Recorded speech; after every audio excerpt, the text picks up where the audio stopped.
Desde los albores de la historia, la humanidad siempre ha estado relacionada con la guerra, independientemente de la sociedad, condición geográfica o cultura, ya sea por la búsqueda de recursos, expansión territorial, efectos demográficos, etc. La guerra ha sido transversal al hombre. Sin embargo, ¿qué impacto ha tenido la tecnología sobre la guerra? Soy Antonio Peñuela.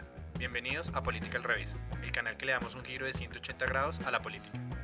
Nuestro tema del día de hoy es la tecnología en la guerra.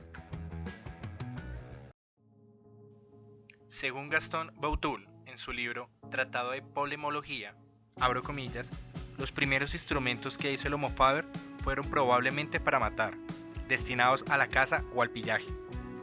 La historia del armamento se resume en el desarrollo que se han producido en dos clases de instrumentos para matar: las armas de lanzamiento y las armas de choque.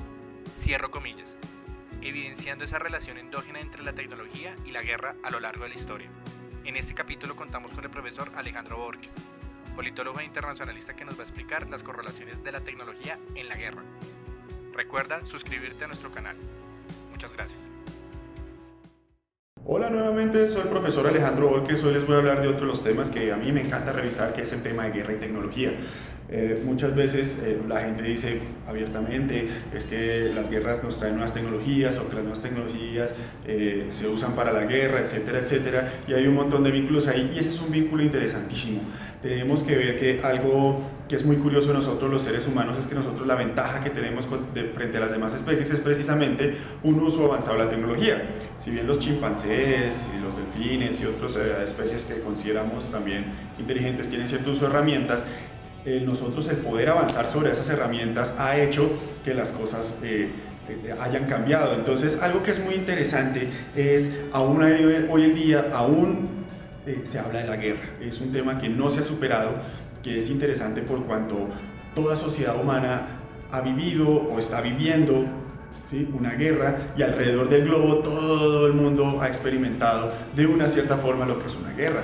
No obstante, la guerra ha cambiado, la guerra ha mutado, pero sus fundamentos siguen siendo los mismos, y es tratar de que el otro ceda a mi voluntad de forma violenta.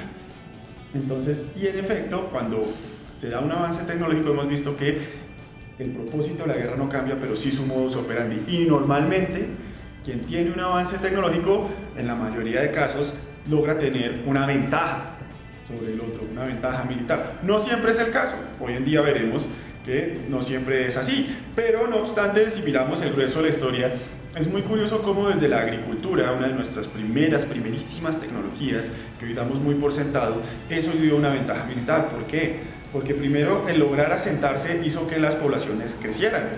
Al hacer que las poblaciones crecieran, pues había más número de personas disponibles para proteger las tierras que dan más. Es más, ahí es donde se podría decir, de pronto se podría hipotetizar que se da una división del trabajo. Mientras unos labran y cultivan, los otros protegen. En efecto, no solamente es el crecimiento, sino es el hecho de tener gente con mayor expectativa de vida, con una mejor salud que los antiguos nómadas. Y es que hay que ver que en efecto junto al Nilo hay algunas excavaciones donde se da cuenta en donde los nómadas, los que seguían siendo nómadas, atacaban a los agricultores para robar su producido. Entonces esto hace con el crecimiento precisamente que se cree una casta militar y que se dé un orden a los ejércitos, que va de la mano con otra tecnología que es la metalurgia, el uso de los metales. Entonces, claro, los metales no solo es que proveen unas mejores armas y unas armaduras. Si ustedes se dan cuenta, el cargar una armadura, todo eso requiere de alguien fuerte. Si yo necesito a alguien fuerte, pues necesito entrenarlo para que sea fuerte. Y que en efecto, como podemos ver de una forma de pronto extravagante en la película 300, en donde la falange depende de toda una fila de escudos, pues yo no puedo esperar que la gente salga corriendo a la primera señal de miedo. Uno de los avances con la metalurgia precisamente es el hecho del entrenamiento y una doctrina militar. Entonces ya tenemos guerras de falanges, ya tenemos gente que se organiza para ir a combatir.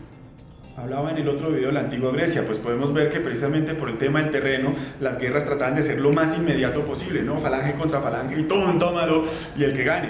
También otra tecnología importante, ¿cómo se me va a olvidar? La domesticación de animales. El hecho de haber convivido, si seguimos a Jared Diamond en su excelente libro Armas, Gérmenes y Acero, el hecho de convivir con animales hizo que algunos humanos fueran más resistentes a las bacterias o los virus, precisamente esa convivencia. El hecho también de una mejor alimentación y sobre todo de un mejor transporte. Si ustedes se dan cuenta, gracias a la atracción animal, es que los grandes imperios pudieron expandirse. Y eso fue lo que ayudó a muchos precisamente a moldear lo que es la historia. Si nos adelantamos unos siglos, ya hablamos también no solo del tema de la ingeniería, por ejemplo con los romanos, en efecto la ingeniería en el uso de armas de asedio, en el construir murallas, en el construir puentes, algo que comentábamos y que va de la mano con lo que hablamos de la traducción animal, con lo que hablamos en el otro video. Esta ingeniería, hacer puentes, hacer caminos nos da que es un principio de acceso. Ahora podemos hacer la guerra ¿dónde? Lejos de casa. Por eso es que el Imperio Romano logra ser tan grande, porque tenía acceso. En efecto, luego el Imperio Romano pues viene la Edad Media, hablamos de una caballería pesada, ¿no? La metalurgia, digamos mucho de lo que venía antes en la Edad Media encuentra su máxima expresión.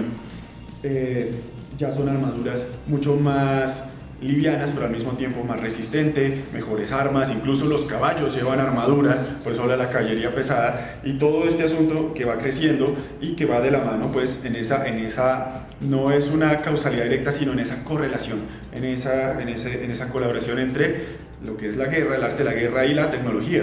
Y obvio, pues la Edad Media, digamos, se da por terminada. Uno de los indicios de que termina es con el advenimiento de la pólvora. Ya tener una armadura no nos sirve si de un balazo uno lo perforan, pero claramente la pólvora no es como la conocemos ahora, estos mosquetes difícil de cargar, y eso es más interesante aún porque es que también al ser un arma que todos pueden usar, pues es un arma que en cierto modo se puede decir es más democrática, porque precisamente ya como todo el mundo puede disparar, ya no está este tema de nobleza, necesitamos un montón de gente disparando al tiempo. Eso también nos lleva, igual que la metalurgia unos siglos antes, a un tema de ejércitos disciplinados, ya no más bandas de borrachos, a que aprendan a marchar, cargar el fusil, limpiarlo y disparar todo al mismo tiempo y una sincronía.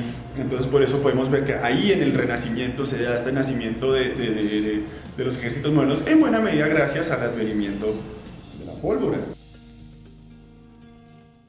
Amigos, hasta aquí el video. Únete a Política al Revés para que recibas más información.